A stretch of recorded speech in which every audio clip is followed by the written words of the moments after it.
Good evening, everybody. How's everybody doing today? It was a beautiful day in Pennsylvania, wasn't it? I'm Jeff Patton. I go by Tank. I'm the Vice President of the Central Pennsylvania World War II Roundtable, and I want to welcome everybody to our program tonight. We're going to start like we usually do. If you'd please rise as able and take off your hats, and we'll do the Pledge of Allegiance with me. I pledge allegiance to the flag of the United States of America and to the republic for which it stands, one nation, under God, indivisible, with liberty and justice for all. Thank you. Please take your seats.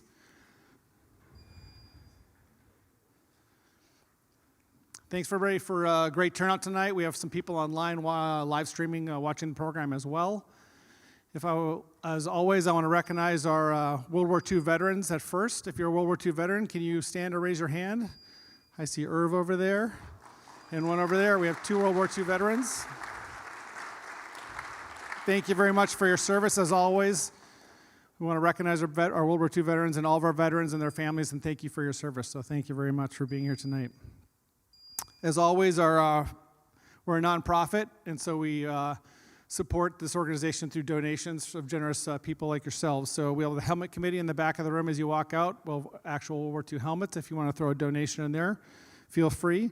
We also have the book sales, which are a donation as well as those coffee mugs on the table outside, and those are $10, and you'll see one of those at the end of the program.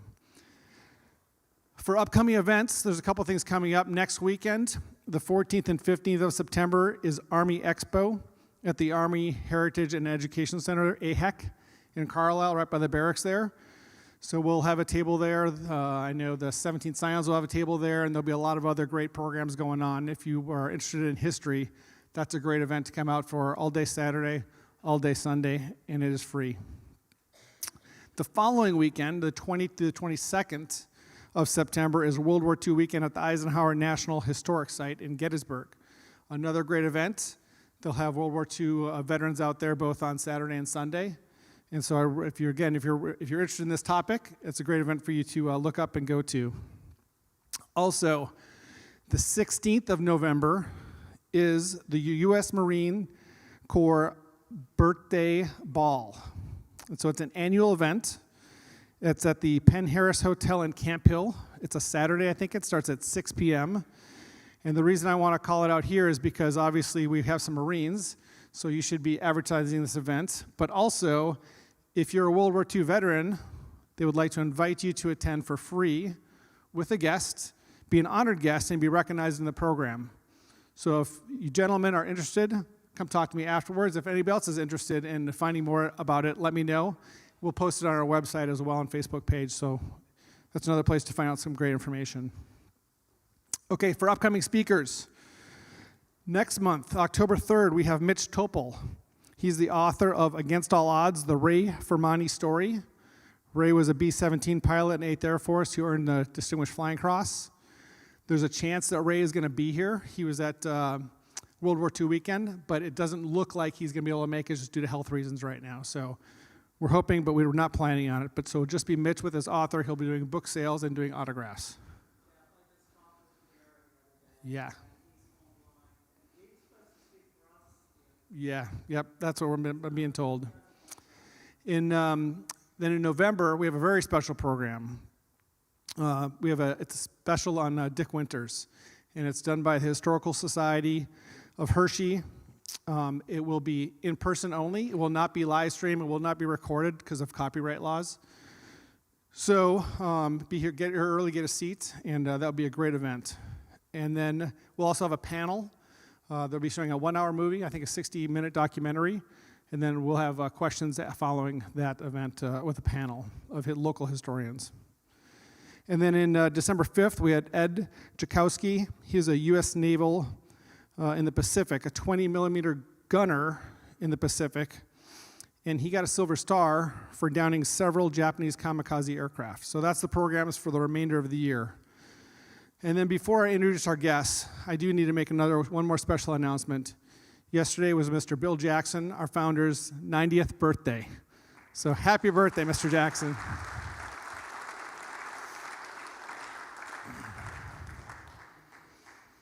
Outstanding.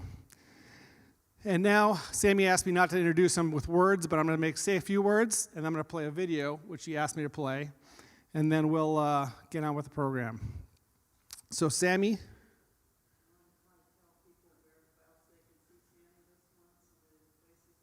Yeah. All right. So before I introduce him, before you even know who's talking, which I know you are, Sami's going to be in the vicinity for the next month. He arrived yesterday from New York. He's spoken 4 times already, I think. And he's going to speak about every day for the next 4 weeks. So. I lose him to Manhattan, or Midtown Manhattan on the 14th through the 19th. But then he's coming back to us on the 20th. This is good for our live streamers. Yeah, he's going to, now some of these are private locations that are not open to the public, but I'm going to skim over the ones that are open to the public. On Saturday, he's going to be at Temple Bethel in Harrisburg for Shabbat from 10 to noon, and then there's a luncheon afterwards.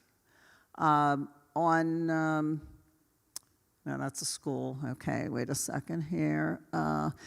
Next Tuesday evening at 6:30 to 8:30, he's going to be at the Frederickson Library in Camp Hill.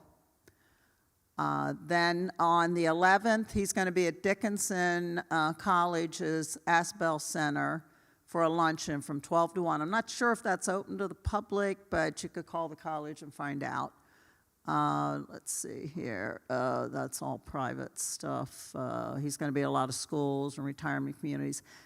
He's going to be in Quarryville on the 13th. He's going to be at the Next Generation Senior Center in the morning, and in the afternoon he's going to be at the Quarryville Presbyterian Church for their retirement group. And then he's leaving me for almost a week to go back to New York on the 14th through the 19th. On the 19th, he's being interviewed by the New York Times. So he's got a special, pretty impressive, huh? Now, the rest of the month, I'm doing some juggling trying to fit people in, so I don't have the rest of the month firmed up for him yet, but he's coming back on the 20th, and he's probably going to be down the Lancaster area for the most part. On Monday the 23rd, he's going to be at Temple Ohev Shalom for a luncheon starting at 11:30. And then he's going to, like I said, I've got a few. He's going to be going up to Lehigh University, probably see Julie one of those days, trying to arrange that. Yeah, we're going to try and fit that in. But then he's going to be going to Gettysburg to the World War II American Experience Museum on the 28th. I was just speaking to Jody on the drive up here, and she's got some treats for him on the 27th. I'll tell you about that later. But he's going to be at the museum all day on the 28th. So that's a good opportunity to go and have 2 great things at once, go and tour the museum and get to hear Sami speak. The rest of the month, those are all private things. Yeah. So. We'll be sure and advertise the future opportunities. All right, so now that you know where he's going to be, let me tell you a little bit about him. So Sami was born on the 21st of December in 1939 in a part of the Austro-Hungarian Empire belonging to Romania. Later, it became part of the former Soviet Union, and today it's part of Ukraine. From 1941 to 44, he was with his parents in Ukraine at Mogilev Podolsky, which was a labor camp in an area known as Transnistria. As a prisoner, Sami was subjected to the Nazi medical experimentation in his early years, but has very little recollection of those life events. Life was difficult in the camp, and starvation and the bitter cold Russian winter created survival problems for all of the prisoners. Struggling to take care of his family, Sami's father actually gave away his winter coat one time just for a loaf of bread. A German woman lived on a farm near the camp and brought food to the SS and the Ukrainian guards. Fortunately, she saw Sami and recognized that he was dying of starvation, and this German woman enabled Sami to survive. And when the camp was liberated by the Red Army, the whole family returned to Romania. He grew up in Transylvania in a small town called Regan. In 1961, his family, with his sister, who was born in 1946, immigrated into Israel. and he actually served in the Israeli Air Force for 5 years with the Civil Air Patrol. And then in 1968, he left Israel and moved to the United States. He moved to Milwaukee, Wisconsin, with little money, where he married, divorced, and eventually in 1983 moved back to Israel for several years. However, in 1988, he returned to the United States, going to New York City, not as the final destination planned, but that's actually where he ended up staying, and that's where he lives today. In January 2004, Sami received a letter of apology and a check for 2,500 Deutschmarks from the Claims Conference Compensation Program because of the records from his war wounds, if you could say that. That was the first acknowledgement that what happened to him was public and acknowledged. Sami has felt the side effects of the Nazi medical experiments every single day of his life. Sami has been a victim, a survivor, and now he's a motivational speaker based on his life story. So I'm going to play, Cliff, you can play the second slide, the YouTube slide. And then I'm going to start with some questions, and then we're going to open up to the audience for questions, and we'll take it from there.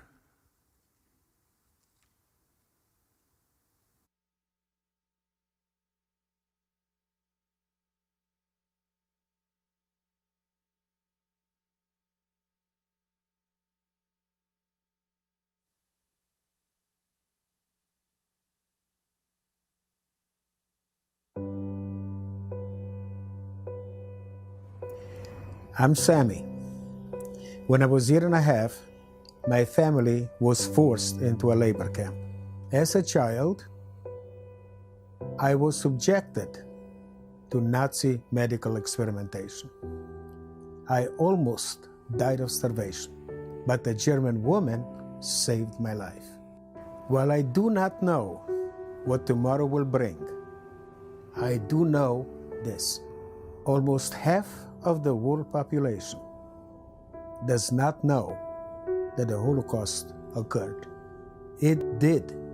About 1/3 believe that the Holocaust is a myth or exaggerated. It isn't. And young people are far less aware of the Holocaust. It is heartbreaking. Yet now, you have the power to share the truth easily. So today, I ask you, please help others learn the truth. Take your picture holding a sign that says, "We remember." Share it with everyone you know on social media. Join the global campaign for the International Holocaust Remembrance Day. Make sure that the horrors of the Holocaust are known and never forgotten.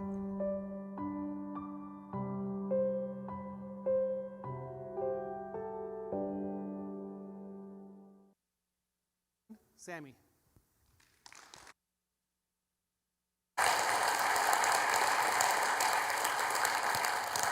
By the way, this particular clip, and I represented the World Jewish Congress 3 times, and this one reached 700 million people. Now,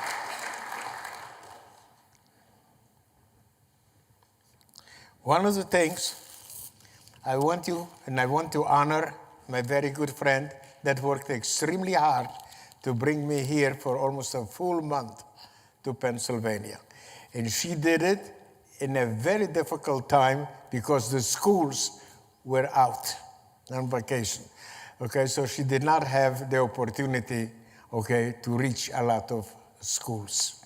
So, please honor her, and I'm honoring her by giving her the flowers.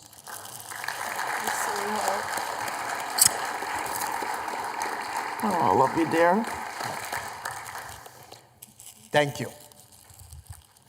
Now, interestingly enough, okay, I don't know if you know it or not, but to be called a Holocaust survivor, in my opinion, is somebody that was in a camp. There were 3 types of camps. There was number 1, the concentration camp. When people came, the commander, many times a doctor whose life is to save lives, would be in the middle, would separate them in two groups. One would be murdered right away. The second one would become slaves. The second type of camp was the labor camp, where I was with my parents. So for practical purposes, you were a slave. And later on, if you want, I will give you an example, not that what I went through, but somebody else, how difficult life was in a labor camp. The third one was the death camps. The only function of the death camps was to murder around the clock, 24 hours a day, 7 days a week. Interestingly enough, 46 years later after the war, in 1991, another group finally was recognized as Holocaust survivors, and they are called the hidden children. And these were people that lived in the sewer, people that lived in the forest, and were saved by strangers. Okay, and they are called the hidden children. Okay. Let me ask you a question. I'm very happy to see a few young people because they are mine and your hope, okay, for the future. And hopefully they will make this world a brighter, a kinder, a better world for themselves, their children, their grandchildren. How many people were murdered by the Nazis and their collaborators in total? 7 million, I believe. Close. 12 million. 11 million. Okay, this is besides, I'm not talking about the people that died during the war, the soldiers, civilians, this was over 70 million. But murder was 11 million. How many of them were Jews? About 10 million. No, 6 million. Okay, 5 million were not Jewish people. So I want you to remember one thing. Not every victim was a Jew, but every Jew was a victim. Okay? Now, what does it mean to you? Okay, when I say 6 million. It's hard to comprehend. It's just a number, and there's so much more to it. Exactly. Now, okay, I also cannot relate to 6 million. It's a number. But let's bring it to a common denominator. If you would be on your feet in silent for 1 minute for every victim of the Holocaust, which means 6 million minutes, you would be on your feet and silent for 11 and a half years. That gives you a totally different perspective of the tragedy, what happened during those days. Before I will continue, I want to do one thing, and I want to tell you that I'm extremely honored that I have many, many veterans here, and especially, okay, the World War II, okay, veterans, and they were, and as you know, and they are called the greatest generation. May the World War II veterans please stand up so we can honor you.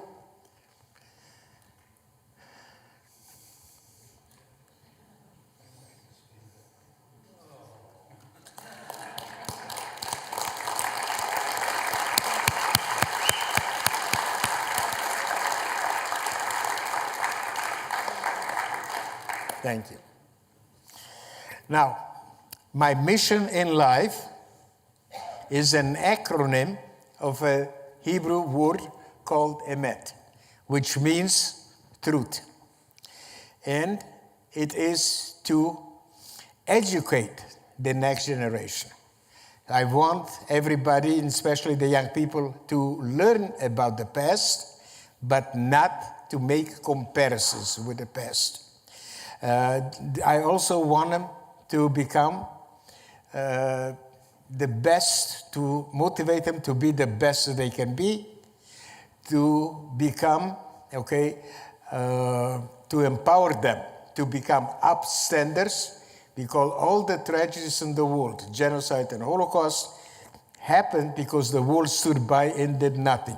So not only do I want them to become knowledgeable, but also to become active in preventing, hopefully, future tragedies. And I also want to teach them about tolerance, and that does not mean to accept other people's misbehavior, but basically, to accept, their culture, the different cultures that we have, and also their opinions. You will be able to ask me questions on any subject that you want. There is an audio app. Most of you probably never heard of it, and it's called Clubhouse. But you will see it on my website. You will see an article, done by an NBC. 4 years ago, I answered questions for 16 hours straight. Now, obviously, there were between 50 and 60,000 people from all over the world, and obviously in 16 hours, the questions were not just about the Holocaust. So please feel free to ask any questions on any subject that you want. I will tell you exactly how I feel. I am not asking any one of you to agree with me. All I'm asking you is to respect that I might have a different opinion, because I grew under different regimes. Under a socialist communist country, I was in Israel, which is a totally different government in the United States, in everything else. So, before I will tell you my story, I would like Jeff, to ask questions, And after that, I will open it up to everybody, And then you can ask me questions. I got the mic again. All right. So I was prepared for this, and I have the clicker. So I've seen the brief, and I know what you want to talk about, and I'll ask you some questions about what you want to talk about. But I'm asking you some other questions as well, and we'll see what the audience wants to ask as well. But first, I want to know some background. Can you tell us about your family, your parents, where they're from, how you got to where you're at, and a little bit of your life story so we can relate to that? How many of you are familiar with an area called, Austro-Hungarian Empire? Quite a few of them. And they had many different areas, supposedly not really actual countries, but they were known as such. And one of them was Bukovina. And that's where my mother and I were born, in a city called Chernovitz. The next one, it has yes. You see, it's outside of Romania. At the same time, my father was born in Romania proper. You see the other thing here in the gray area? That is Transylvania. That used to belong to Hungary, but in World War I, because Romania allied itself with the Allies, that was given to Romania. And that's one of the reasons that we were not deported by the Germans, we were deported by the Romanians. By the way, how many of you have heard Transylvania? Wow, not too many. Let me ask you a question. So you heard of Transylvania? We've been there. You've been there. Are you afraid of me? No. You should be. I'm the Jewish Dracula. So interestingly enough, I will tell you more. In 1941, when the Wehrmacht, the German military, attacked former Soviet Union, behind them were special killing groups, Einsatzgruppen, and their only mission was to murder Jews and Russians. And behind them were the Romanian troops. Okay, and they, okay, annexed, not occupied, they annexed an area of former Soviet Union, which today is Ukraine, called Transnistria. Okay, okay, so you see that area, and we were sent to a labor camp.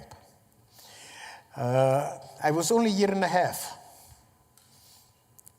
Do you think that I had the strength, the knowledge, the skills to work? I do not. But if Okay. you were, you would have been one amazing baby, I'll tell you that. Yes. Now, 1.5 million children were murdered. As you probably are noticing, I do not use the word killed. Practically, they were murdered. Okay, and we have to use the proper words. Now, I'm going to ask you questions. Don't feel embarrassed. Okay, the only thing is that I am saying is I just want to know how much you know. So I'm going to ask you. Okay. I want you to tell me, if you will ask any survivor, how come you're alive today? Everybody will use only one word. What is that? Luck. Excellent. Okay? There is no rhyme, there is no reason why somebody lived, somebody died. My luck was that I was never separated from my parents. My luck was that I was too young to work, and they found use of me, and I was subjected to medical experiments. And later on, when came a stage that I was dying of starvation, a German woman saved my life. Let me explain what I just said. Okay, medical experiments. I do not know what they did to me, but I'm coming from a generation that was very stoic, okay, which means we were not allowed to cry, we were not allowed to show pain, we had to be strong. And I have suffered all my life from head, neck, shoulders, and back. Today, because of my age, I have other issues, but not related to those experiments. They were unable to find a cure in my particular case because I never knew where it will start, how long it will be there, where it will go next, and I did not know the intensity. It could be extremely painful and also could be very mild. On the average, right now, you look at me, you will never know. Okay, I told you I'm coming from a generation that was very stoic. You will never know that I'm in pain, but I'm in pain all the time. But because of my age, because I'm not as excited, when I was young and everything else, so I slowed down. And as you slow down, as you're not as emotional as you were when you were young, okay, the pain also subsides. But I am in pain constantly. If you want to know, on the average, is between 3 and 4. But I also have a very high pain tolerance.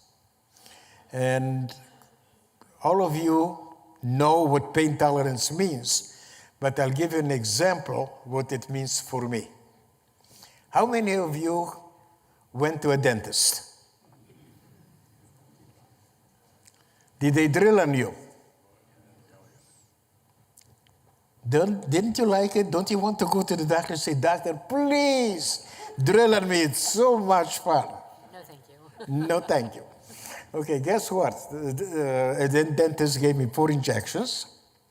For whatever reason, it did not numb me, and he wanted to reschedule my appointment. And I said, "You don't have to." He drilled on me without anesthesia. But for some reason, I cannot scream. So when I raised my finger, he knew to stop. When I lowered it, he did. The funny part is, and that's why I'm saying, that in average is 3 or 4. For other people, it's much higher. Okay.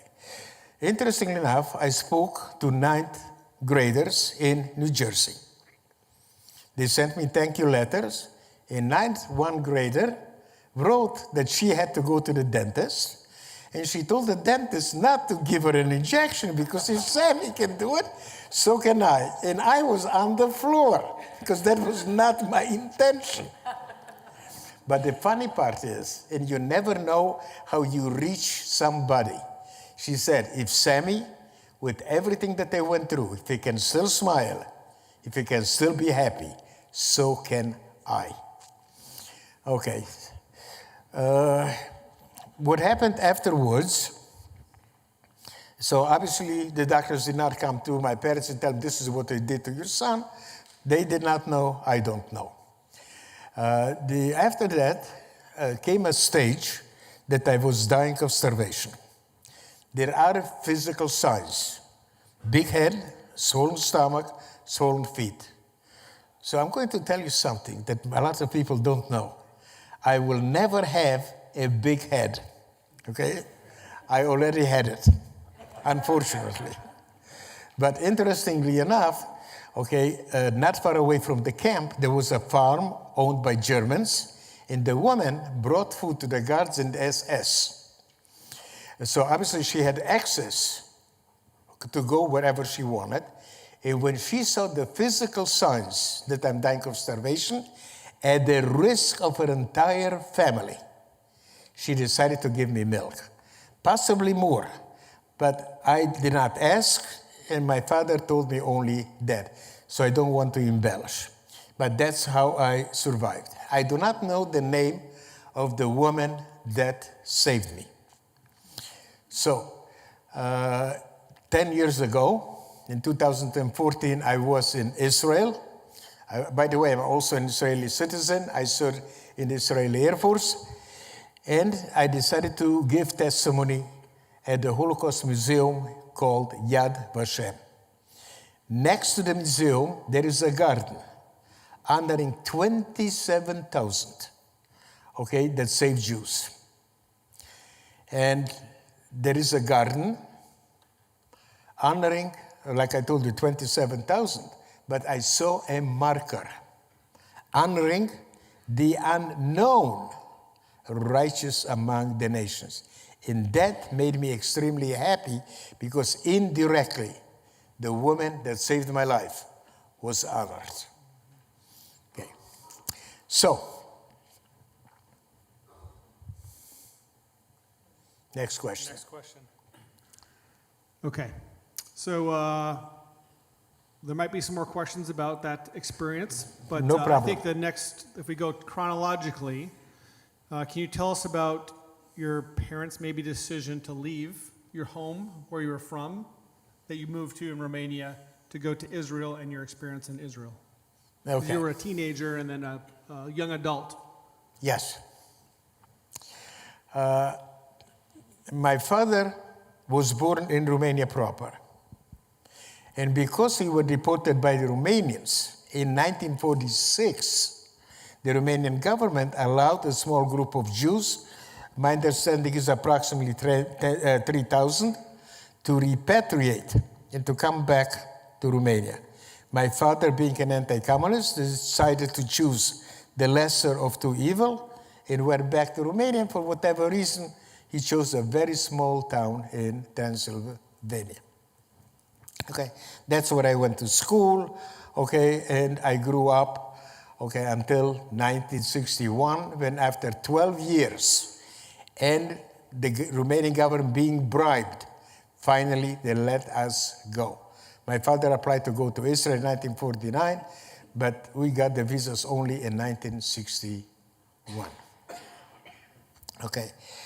The interesting part is when I came to Israel, the lasting impression, first impression that I have, is seeing a Jewish policeman. You would wonder why a simple thing like that would be a lasting memory in my mind. Remember one thing, Jews have lived under different regimes. Some of them were benevolent, some of them were, cruel, okay? But when I saw the Jewish policeman, I realized for the first time that I am home. my own country. And for the first time, we are in charge of our destiny, good, bad, or indifferent. Okay, and that's my lasting memory. But I also had a memory after the war. And believe it or not, it is not about the Holocaust. It is about the war. In my nightmare, I was in the corner of a building, pitch dark. The only lights that I saw, the only sounds that I heard were from the explosions. And I felt that I'm in a void. There is nobody there to help me. And although I lived in a very loving family, my parents dedicated their lives to the two children, even at home, I felt many times that I'm in a void. There is nobody there. As a matter of fact, I cannot remember associating myself with children my age. It was basically with teenagers and with adults. That made me feel protected. The nightmare lasted for a very long time, and eventually it disappeared. In 1968, okay, without the language and without the money, I came to the United States. Now, how many of you have heard, okay, jokes about a Jewish mother? That's all the time. How did I come to the States? Okay, I finished my military. I served 62, 65. And I was 28 years old. And my mother said, "You're still single. Why did you travel?" And at one time, I wanted to. But at that particular time, I lost my interest. My mother enlisted the help of my father. And they kept, at every occasion, okay, travel. And I'm a person that likes to compromise, but it has to be a win-win situation. Knowing that at that time, okay, and my passport said that I was born in the former Soviet Union. And at that time, the quota was based on the country. So I knew that it will take, for me to get a visa, will take 5 years. And I said, it's a wonderful compromise. Who knows what happens in 5 years? And my parents will get off my back. My luck, within a couple of months, 2-3 months, they changed the immigration law. And it was based on profession. Why they needed accountants, it's beyond me. But I got the visa. Take it or leave it. So I decided, Sami, I'm going to America. Now, the interesting part is, how did I learn the language?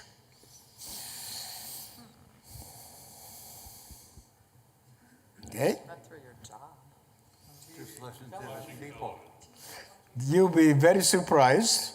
Something very simple, commercials. Okay, even today, I like, from time to time, I like to watch commercials. But the proper pronunciation, okay, it's associated with pictures, okay, and it's repetitive.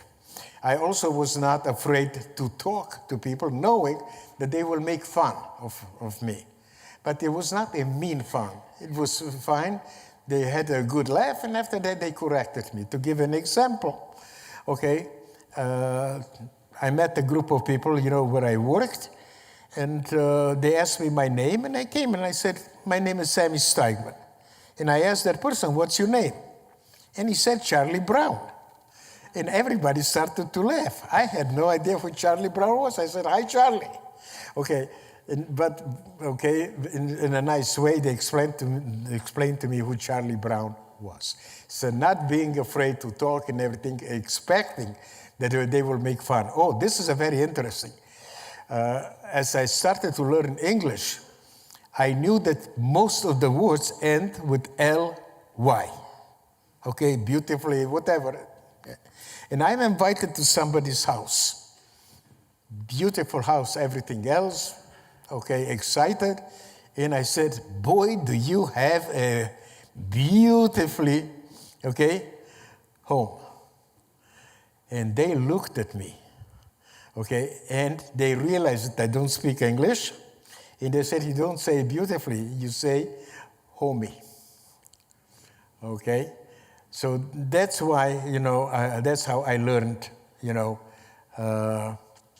English. Now, the other thing is, I lived in Wisconsin, in Milwaukee. In Milwaukee, I met my ex, got my son, okay, got divorced. In 1983, I went back to Israel. In 1988, I came back, and this is today my last home. So I stopped being the wandering Jew. Okay. So there are many other things that I can tell, but I will leave it for you to ask questions. Can you, I skipped over the slides, but I'm going to go back to them. Can you tell us the difference between the Holocaust and genocide? Yes.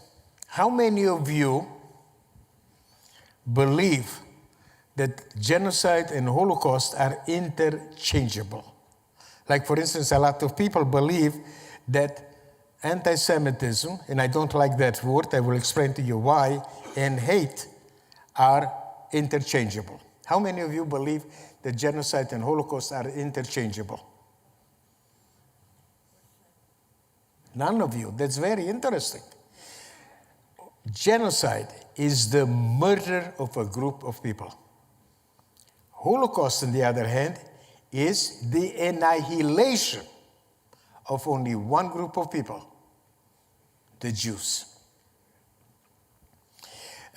What's unusual about the Holocaust, it's a unique moment in history. It will never happen again. It was industrialized murder. It was run like a factory. It is the most recorded crime in human history. Okay? Recorded. Okay, they destroyed a lot of the records. Without the few records that we have today, we would not know even 1% of what we know. The books are today open everywhere.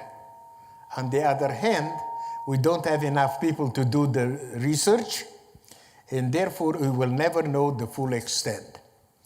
Now, something interesting is, in 2013, there were 2 articles, one in London, Daily Mail, and one in New York. What I was completely shocked, that the Nazis and their collaborators had 42,500 different type of camps. Today, they have discovered additional camps, mass graves, and today the number has risen to over 44,000.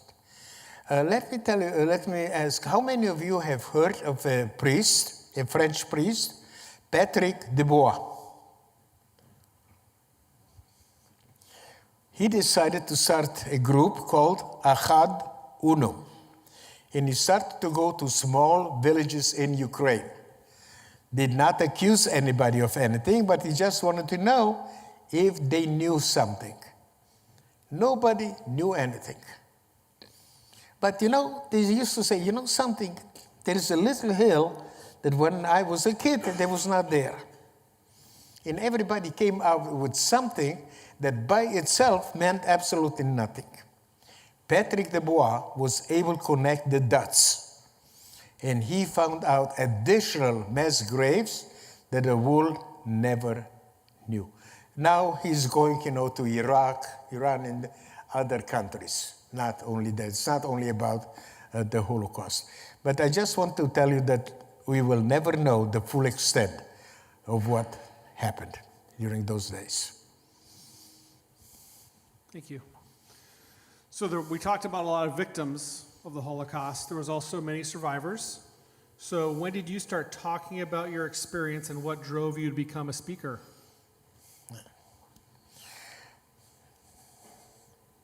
He's a good moderator. Give him a big hand. So interestingly enough, for 63 years, I felt I don't belong to the Holocaust survivors. Number one, being so young, I have no memories of that period of time. And for me, it's a blessing in disguise because I don't have to relive those horror stories every single day like the older generation. At the same time, until the Eichmann trial, and I will tell you more about it in 1961, okay, the Holocaust survivors did not talk publicly. And they wanted the children to have a normal childhood. So I knew that I'm a Holocaust survivor because my father always felt guilty. How come he was not able to save one of his family members? From 42 people from my father's side, only 2 survived. Obviously my father and my uncle. So I knew that I'm a Holocaust survivor, but I did not feel that I belonged to it. And 2 things have happened. Number one, the Holocaust Museum in Washington, D.C. closed its doors to the general public for 16 years in a row to the general public for 2 days. It opened it up only to the Holocaust survivors, their children, and their liberators. I never went. November 1st, November 2nd of 2003, don't ask me why, I decided to go. There were over 8,000 people from all over the world. And at the table where I was sitting, I met a man born in the same city, been in the same camp, the same years, 1941, 1944. He was deported when he was 8 months old. I was deported when I was a year and a half. And that is the difference between history and living history, which all of you are experiencing right now. Meeting him and being able to talk to him, for the first time I felt I belonged to both generations. I did not feel that I belonged to the children of the Holocaust survivors. 1.5 million children were murdered. Okay. However, most of them were born in DP camps, displaced people. People had to be there under very difficult conditions for 3 to 5 years. No country wanted them, but the daily threat of being murdered did not exist.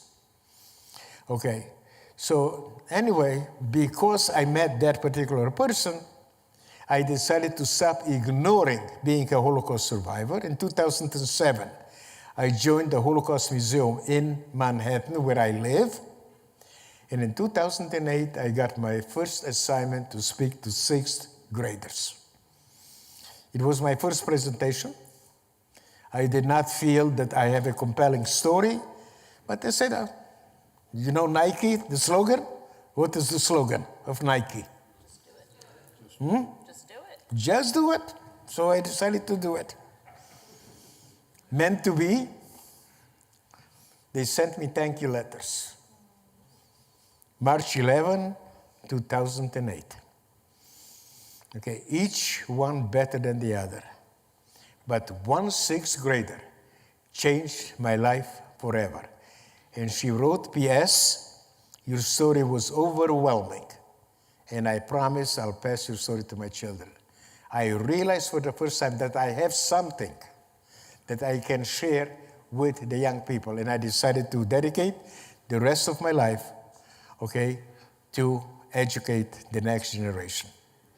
Okay? So nationally and internationally. Okay. So the first time that I started to speak, a reminder, 2008. Some people started to speak, okay, right after the war. And I have met, when I lived in Wisconsin, in Milwaukee, I met a lot of survivors, and I couldn't understand their passion, the need to talk about it. And by the way, why do we have to talk forever about the Holocaust?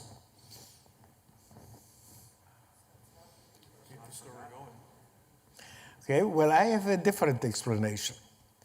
We have to talk about the Holocaust, not about the pain that people went through, but to understand what hate can do to a person, to a group of people, to a nation, and to the world. The Holocaust the annihilation of Jewish people was done not just by the Germans. The world participated in it. Now, there are people in anger, not knowing what they're doing, that people, what they do is they call other human beings or groups by the name of an animal. What did they call, the police in a negative way? Pardon me? Pigs.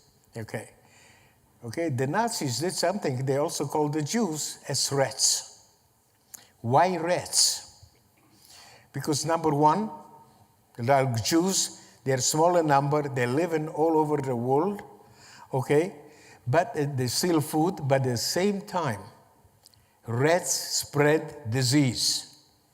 By portraying the Jews as rats, they convince the world that the Jews are not only a danger to Germany, but to the world.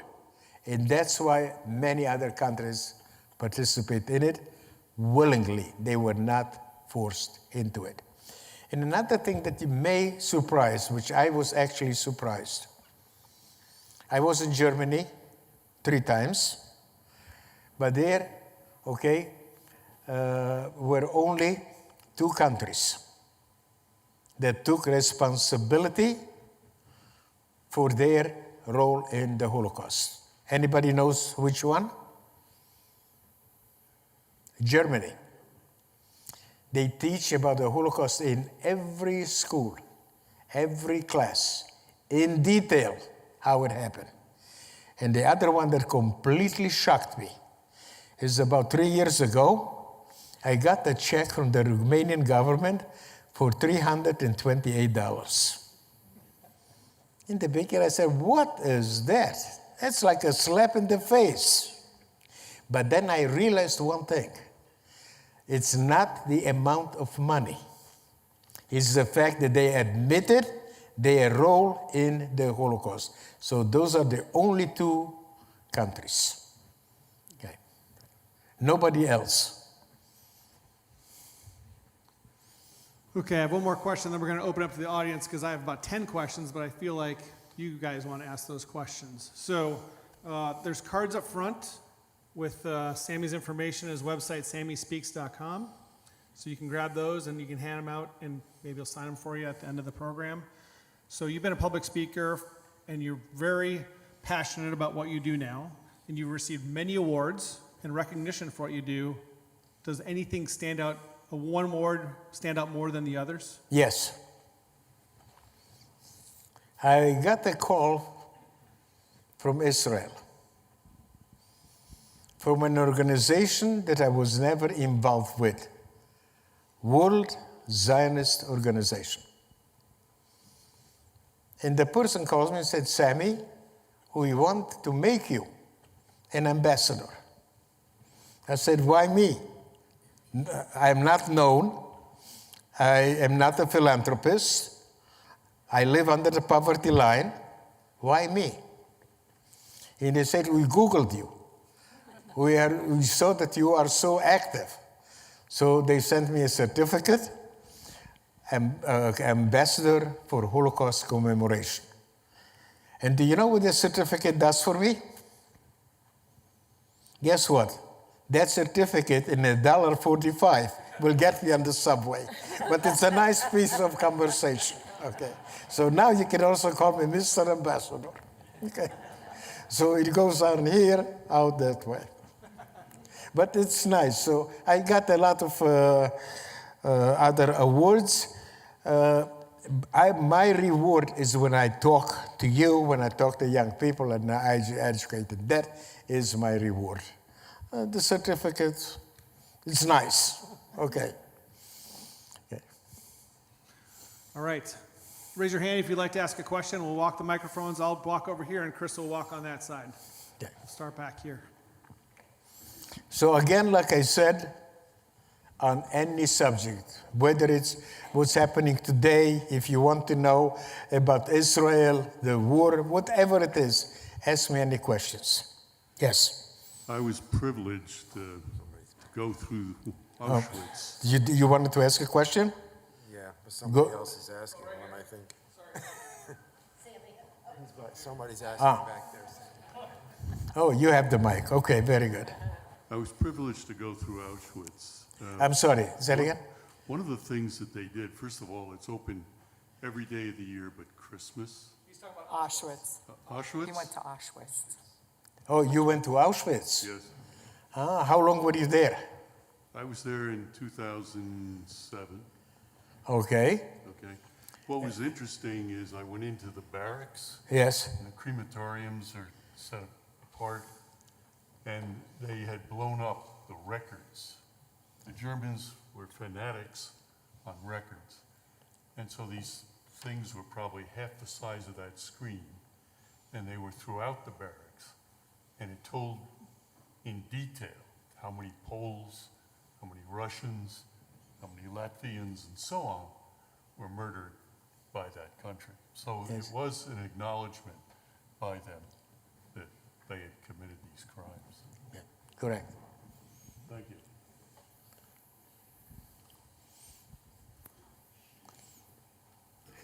By the way, I have to tell you something about the Germans.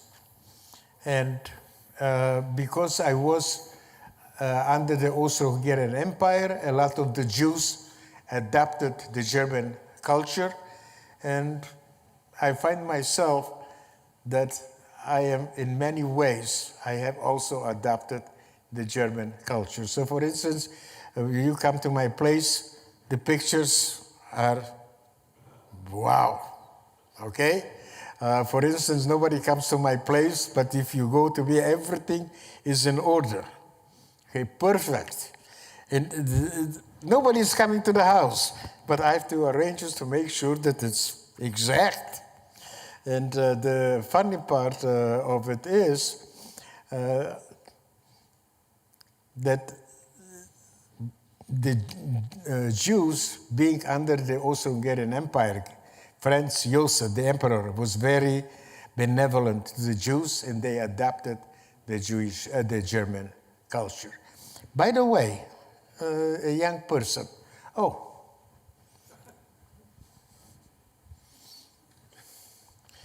Unlike in the United States, when we have one language, if you live in Europe, you have several languages. In how many languages was I fluent? Give me a number. 6. Hmm? 6. 6? Almost. Oh. Fluent. Do you want to know which one? Well, ask me. Which ones? Which one what? What languages do you use? Ah, now that you asked, and now I can answer. Okay. Are you good at math? Not really. Not really, but you know how to count. Okay, so count and let's see if I'm giving you all 9. Okay, German, Russian, Yiddish. Yiddish is a combination of Hebrew and German. Romanian, Latin, French, Hungarian, okay, Hebrew, and English. How many do I know today? 9. Huh? 9. I do. Well, I'm speaking English. Right. So Hebrew, I understand it better than I can speak. I haven't spoken for a long time. And I'm trying to relearn Romanian because I plan next year to go back to rediscover my childhood.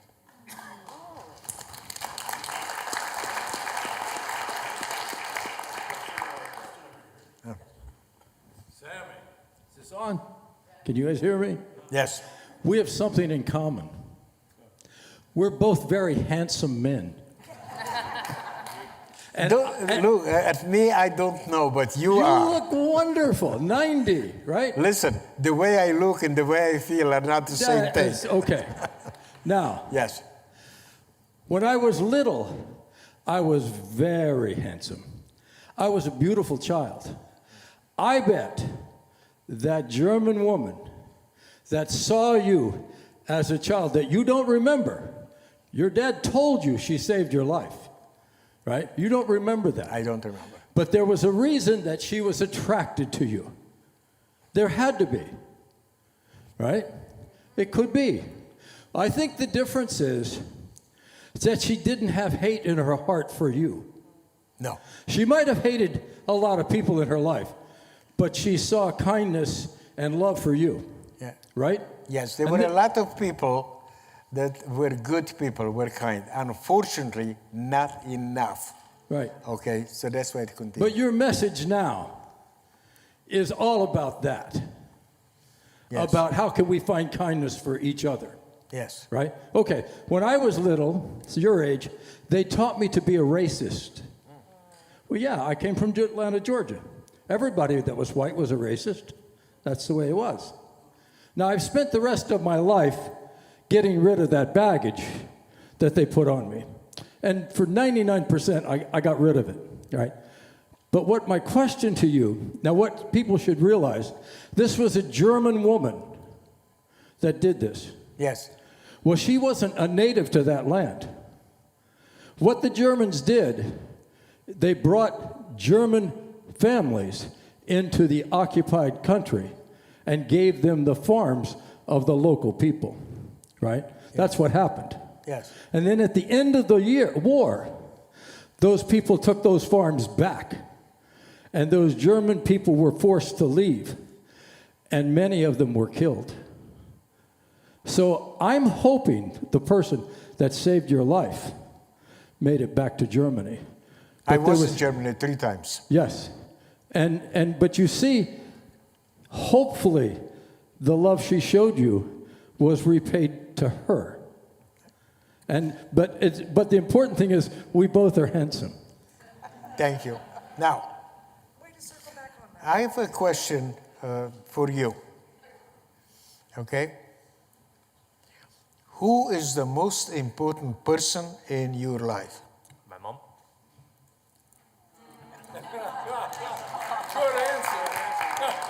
No. Okay. You're surprised? A little bit. It's Y-O-U. It's you. You cannot give something that you do not have. You cannot expect to respect somebody until you learn to respect yourself. You cannot love somebody until you learn to love yourself. So remember, everything starts with you. Obviously, your mother, your parents, everybody else. But it's very important. Thank you.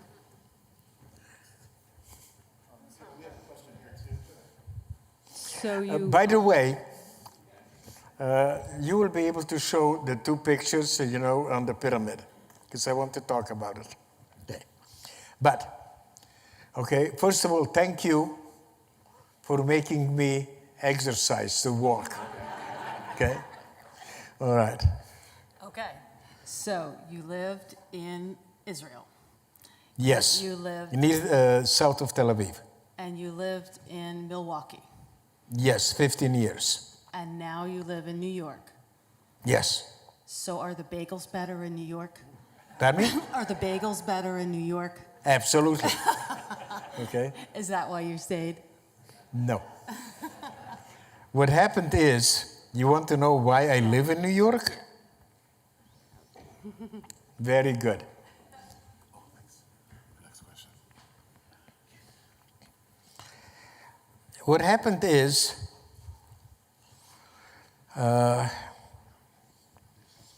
after my divorce, okay, it was a very bitter divorce. And I will talk to you about 2 challenges and how I overcame those challenges. But interestingly enough, when I came back, when I came to the United States, okay, I had a cousin, first cousin, once removed. Do you know what it means? First cousin, once or twice removed? Okay? Let's assume that we are first cousins. Your entire generation will be first cousin with you, or my entire generation will be first cousins with you. It's just a question, how many generations below? But instead of using generations below, we use the word removed. Okay? So I had a first cousin that was first cousin with my father, first cousin once removed, and his son, my second cousin, was very wealthy, and he promised my father that he will help me with the job, with the language, and everything else. Well, I'm sure you never heard of the expression, promises made, never kept. I remember he invited me on a Sunday for lunch. As soon as I started to open out my mouth, he said, shh. What happens on Sunday? Football. And I had no idea why those behemoths, those big guys, hit each other for 6 hours. That was my introduction to American culture. So let me tell you about the two challenges. You look at me right now, and you will not know that I live under the poverty line. I live in the most expensive city in the country, New York, on a monthly income of $1,563. That's officially my income. There are other people that help me a little bit, but I am happy with my lot. I don't have everything the best that somebody can have, but I make the best of everything that I have. So, now, there are two things that I'm extremely unhappy what's happening in this country. Number one, people have forgotten how to disagree in a civil way. And number two, people are not taking responsibility. The leaders, if you pay attention to the news, nobody is responsible. Under the Biden administration, there were many mistakes that were made. Not a single person was ever fired. I became homeless, and nothing happens in a vacuum. And I had many reasons to be angry, to be bitter, revengeful, okay, because I was betrayed by people that were my personal friends. And I said, you know something? What did I do to create that situation for me to become homeless? And I realized one thing. I made two mistakes. Okay, number one, I gave cash. Number two, I did not put anything in writing. And I said, you know something? They are not guilty. They took advantage of my stupidity. So all of a sudden, all my anger, all my need to revenge dissipated. I took responsibility for my actions, and I had to do two things. Number one, I had to forgive myself. And number two, I had to be kind to myself, because when we make a mistake, okay, we blame ourselves. We are kind to other people, but we forget to be kind to ourselves. And by doing those two things, forgiving myself and being kind to myself, I became a free man. Now, they are complete strangers. If I would meet them on the street and one of them would come to me and would say, "Hi, Sami," I would talk to them. They are complete strangers. So please remember, okay, if you make a mistake or something happens, think, what did you do? And learn to forgive yourself, but not from here. That's easy. From here. That is very difficult. Okay. The other thing is, I have a son. I have 2 grandchildren. Okay, I got okay, and I went back to Israel because it was a very, very bitter divorce. Okay, when I went back to Israel, okay, he lived with his mother, and he bought hook, line, and sinker, whatever his mother told him. When I came back to New York, I met him. I met my 2 grandchildren, but he does not want to be in touch with me. The fact that he's 48 years old, the fact that he does not want to talk to me, he's an adult. Do what you want. I'm a statistic. Other people go through the same thing. But what he is doing to his children, not allowing them to know their grandfather, in my opinion, that is a crime. Okay. When I went to Germany, okay, unlike here in the United States or other countries, I have a very special mission, and that's to teach the young people, Germans, okay, number one, okay, not to feel guilty what their grandparents did or did not do, but not to follow in their footsteps. Oh, who is that guy? Show the next picture, please. Okay, so play those 2, okay, between the 2 of them. Okay. A question, 1 second, a question. Normally, we talk about, okay, Holocaust. Let me talk about this, and then we will talk. I heard that. Okay, what those 2 pictures have to do with the Holocaust?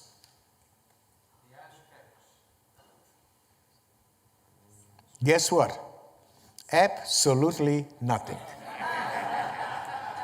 It's my introduction as a motivational speaker. Please show the first one.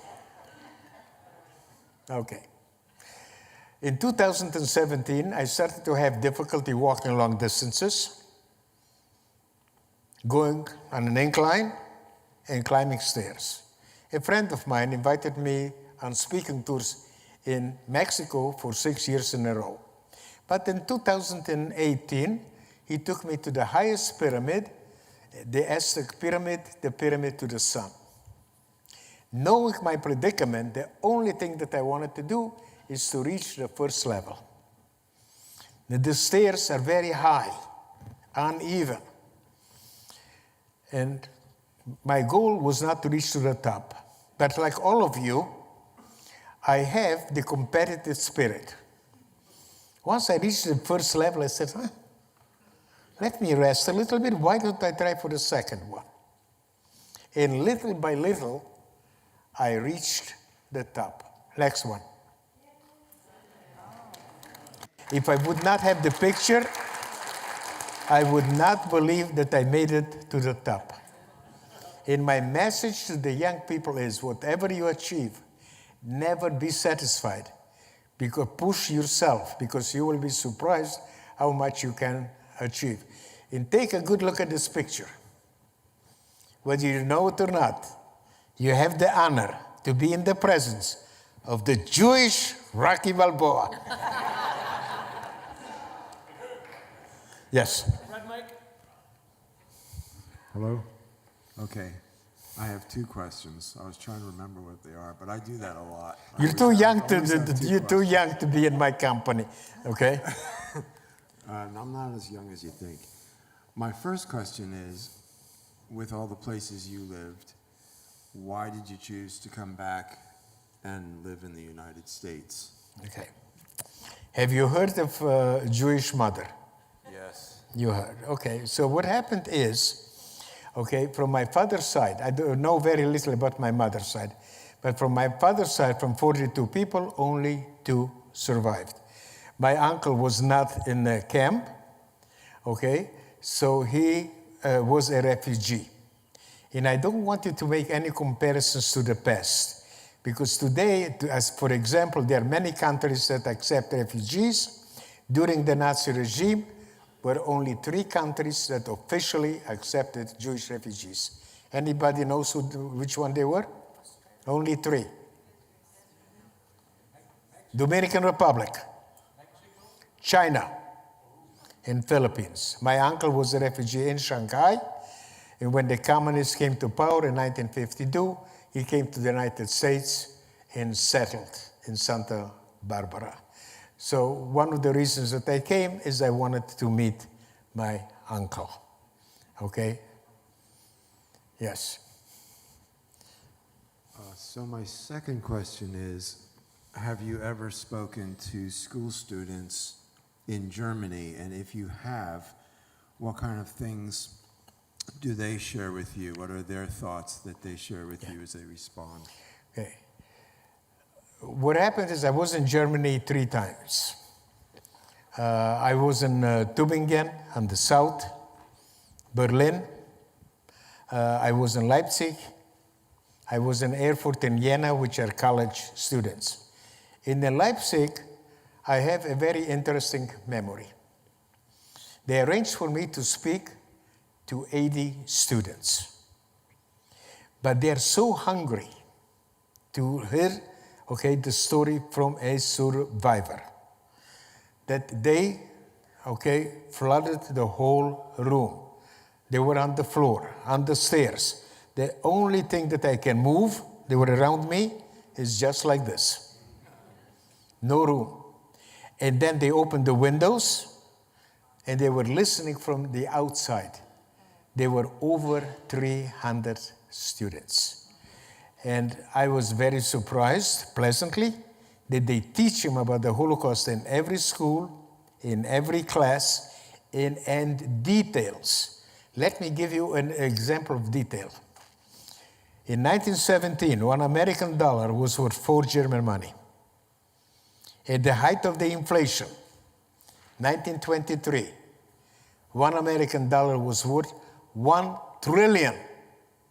You could have a wheelbarrow full of paper money and you could not buy a newspaper. Nobody wanted it. They used it to warm themselves up in the winter. And the 7th graders knew the answers. Here, adults don't know about it. Young people don't know about it. In Germany, they knew.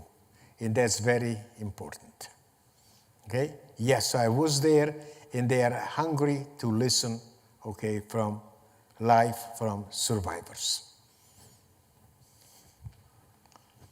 There's a question over here, Sami, as well. Which one? You're closer to me. Over there. You're closer to me and save some steps. Say it again? You're closer to me and you could save some steps on your way to him. You forget one thing. You like steps. No, you forget that I don't see well. I don't hear well. I don't remember things. Okay? May I ask? Okay. From my perspective, there's a lot of kindness. There's a lot of kind people in this world. Yes. I was in the service. I've been around a little bit. But today, my perspective is there are pockets of hate. Big pockets of hate.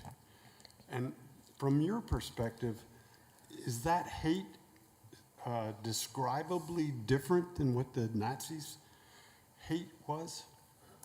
Yes. And describe it to me. Help me. There is a virus that can never be eradicated.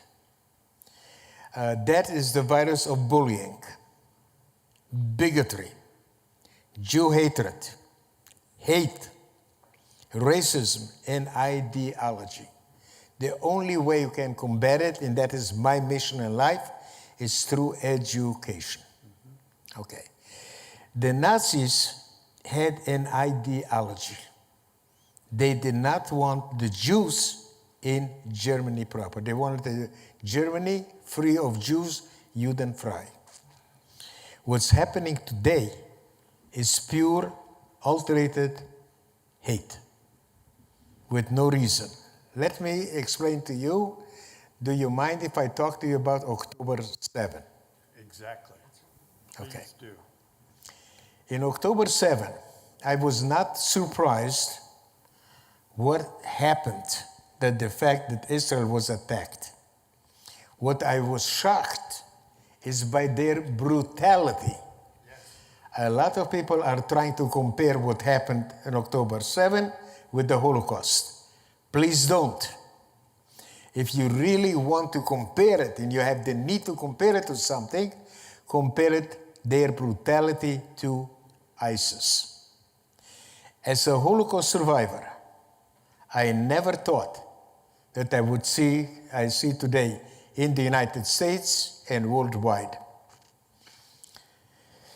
And I want to tell you that in some of the most prestigious campuses in this country, some of the brightest young people that we have, future leaders of this country and the world, when they will graduate, they will become educated idiots. And for Iran, they play a very important role. They are useful idiots. There is no such thing as just one side. Okay, and it is not, they claim that it has to do with Palestine, blah, blah, blah. It is basically pure, alterated hate. And they say they want global antifada. So it's not against Israel, it's against the Jews, and it's against the United States. And Israel is fighting not only for its own existence, but it's in the forefront to save the world, the West, because they will not be satisfied of destroying just Israel. They want to overtake the world. They want Islam to be all over the world. So I have always been an optimist, and I believe, and I will remain an optimist. The pendulum swings from one side to another. Right now, we are at one extreme, but eventually it will come to the middle. Let me give you an example to understand what I mean, and everything takes time. You probably, a lot of you know about the crisis in Cuba in 1961. JFK, threatened Khrushchev that if he's not taken away the missiles from Cuba, which he denied that they are there, he said, I will start World War III. Khrushchev took away the missiles, but he made a comment that it's very important to remember. He said, I do not have to fight the United States militarily. They will destroy themselves. It took 60 years, little by little, through propaganda, people accepting, hatred and everything else. It took 60 years to come to the point where we are today. It will take many years for the pendulum to swing. And I'll give you, for instance, another example with DEI. You heard of the expression, the road to hell is paved with well-intentioned people. They started with supposedly good ideas. But right now, in the military, many organizations, they want to get away from it. And they realize that it's not the fantasy that they envisioned. But I have a problem with the letter E, equity. And I lived in a communist country. There's no such thing as equality. Even in the most equal country in the world, former Soviet Union, there was always a small group of people that were in charge. And I, instead of the word equality, I believe in equal opportunity. And this is part of the problem. And it's becoming, in many ways, it's becoming racist. So the intention initially was good. And for instance, if the two of us went to the same school, have the same knowledge, the same degree, everything is equal about us. But there is something that somebody wants to hire us, will hire one of us. There is something undefinable, that differentiates you with me. Maybe you may not know it, but they see in you that you have a potential to be a leader. Okay, they see some things in me that I can be, and they may have to make a choice. Okay, but in my opinion, it has nothing to do with race. Okay, but this is the problem because everything became right now racial. And I want to tell you something. Whether you agree with me or not, that's fine, but there's only one race, the human race. Okay? There is no right, there is no wrong. Okay, it's a human race, and we have to care for each other. Okay? We don't live in a vacuum, and whatever happens to you will affect me, whether you know it or not, will affect him, will affect him. Okay, so we have to help each other. One thing that I want to tell you, people like the word anti-Semitism, or use it all the time. Believe it or not, I don't like it. Because a lot of people use it interchangeably with hate. But I like to use words that are very specific. So I like to use the word Jew hater instead of anti-Semitism. And that differentiates between one type of hate and the rest of the types of hate. There are many types of hate. But when you use a Jew hater, you are very specific that it refers only, okay, to one group of people, and you cannot interchange it with anti-Semitism. As a matter of fact, I don't know if you remember or not, they wanted to pass a law, okay, to differentiate between anti-Semitism and hate. It was approved by both houses. The president opposed it, and it did not become a law. Okay? So there's a lot of bickering between the two parties, and they don't agree. Okay, and they forgot. When I came to the United States, I wanted to know about the American system, and I watched the C-SPAN, you know, both of them, to learn about the American culture.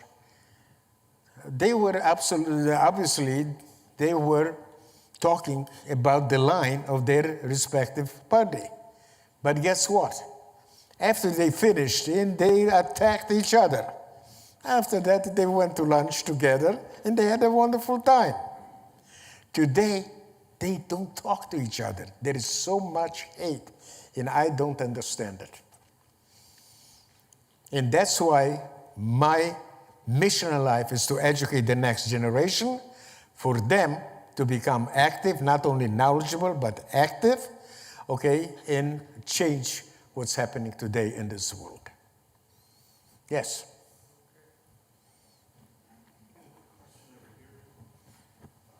Should I come to you?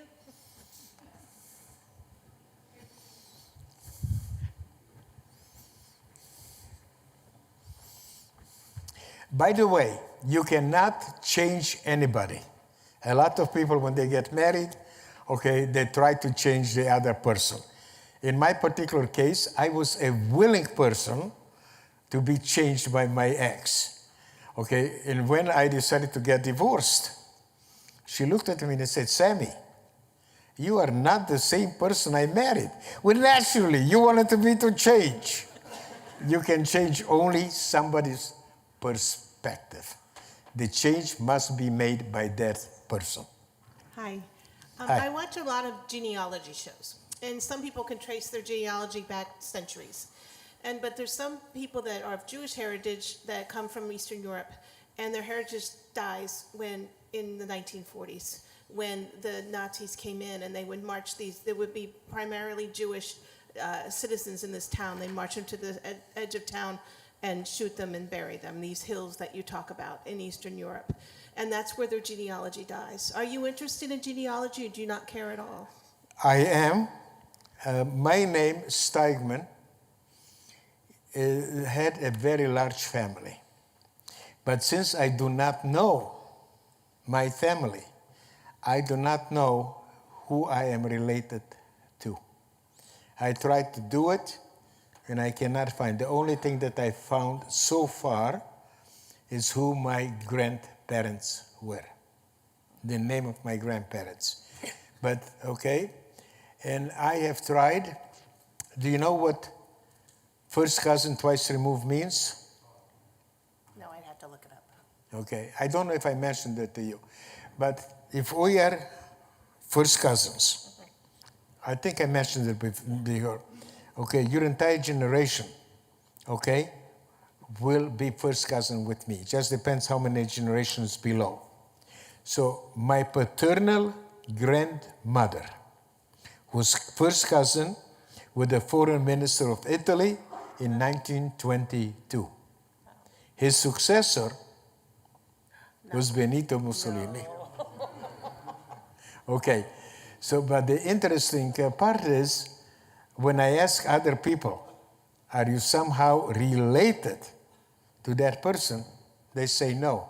And we may be related, but I don't know enough about, okay? So even when I'm getting names, I don't know who they are.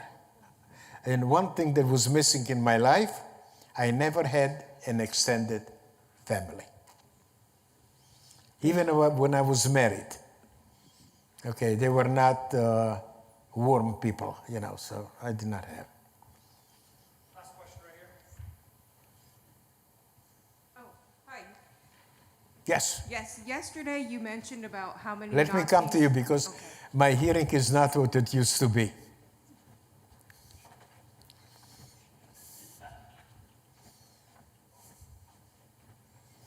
Yes. Yesterday you mentioned about how many Nazis it took to start the World War II, and if there's any Nazis still around today.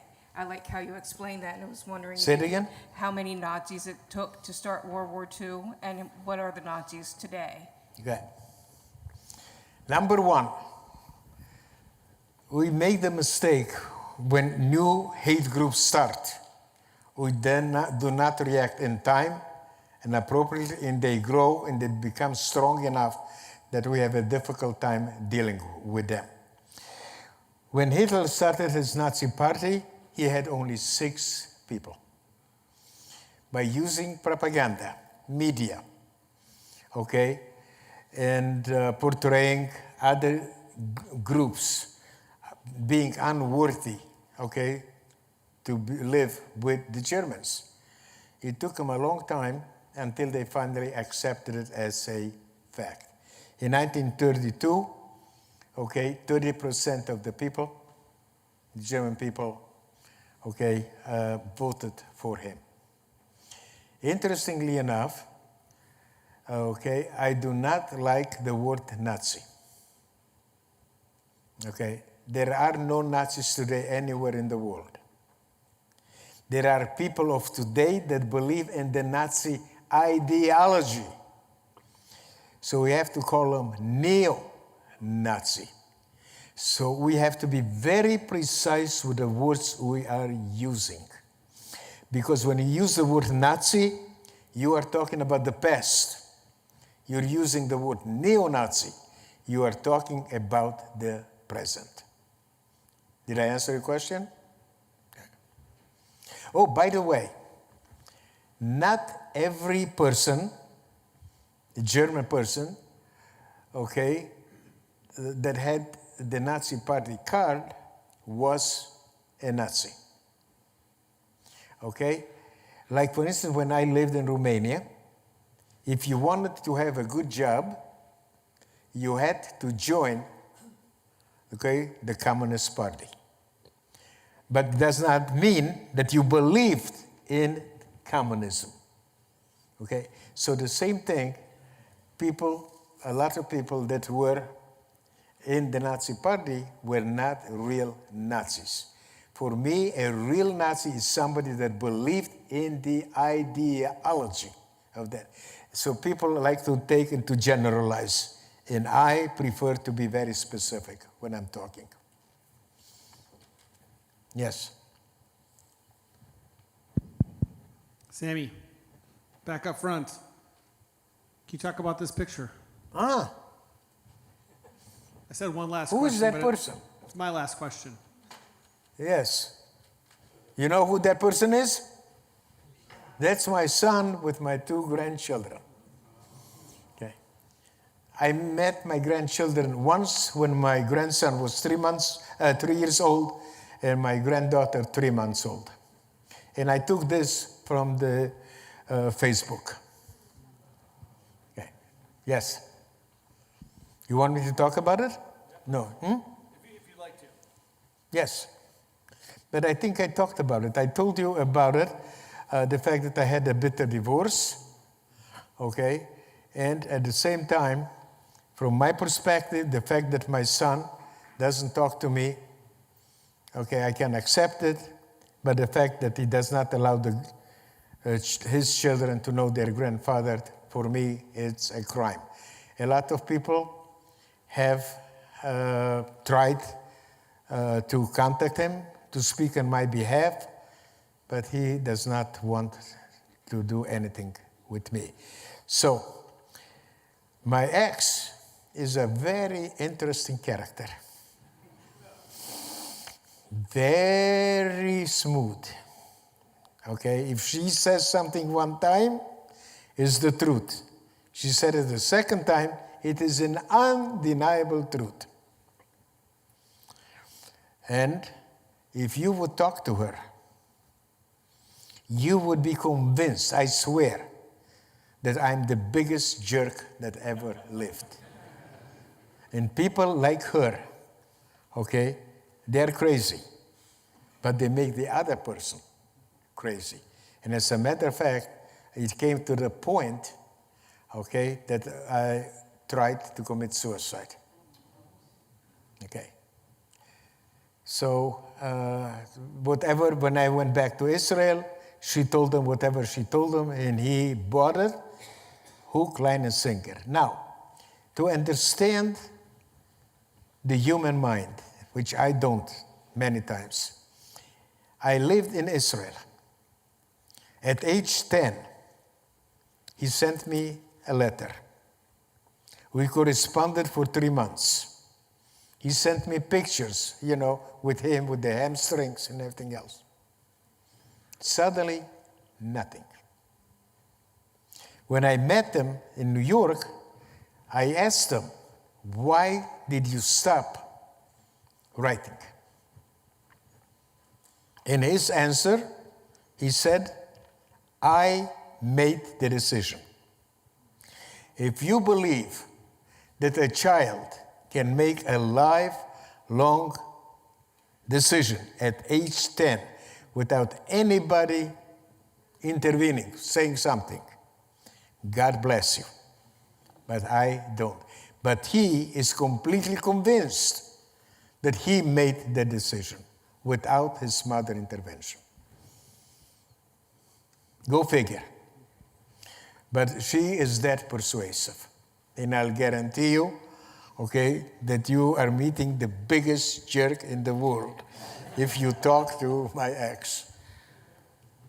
Chris, you want to come up for the presentation? I just want to remind everybody there's cards up front. We'll hand them out. I'll stand in the back and hand them out. But if you go to his website, we talked on very few of the great stories that you could talk about tonight. There's just not enough time. We'd be here for 16 hours, I think. So, but by the way, okay, this will also be, okay, on YouTube. It's live streamed, so you will be able to have all the presentation and everything else. Okay. Chris, over to you for a thank you gift. Thank you, Jeff. Welcome, Sami. I have a famous gift here of ours, our coffee mug. Somebody mentioned the bagels before, New York bagels. You can enjoy that coffee with the bagels, maybe. Okay, are they as good as the New Yorkers? I don't think I can't guarantee the local ones are as good as the New York ones. I think they're the world famous ones. Okay.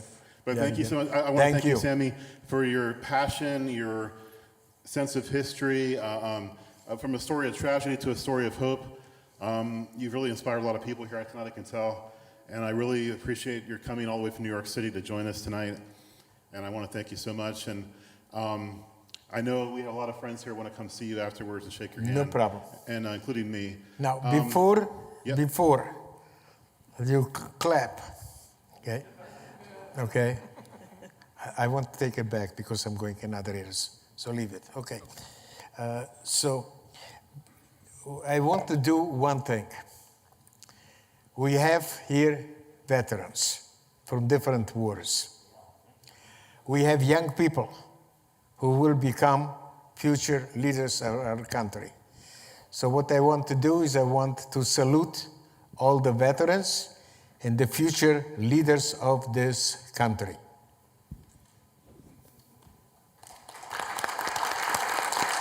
Thank you.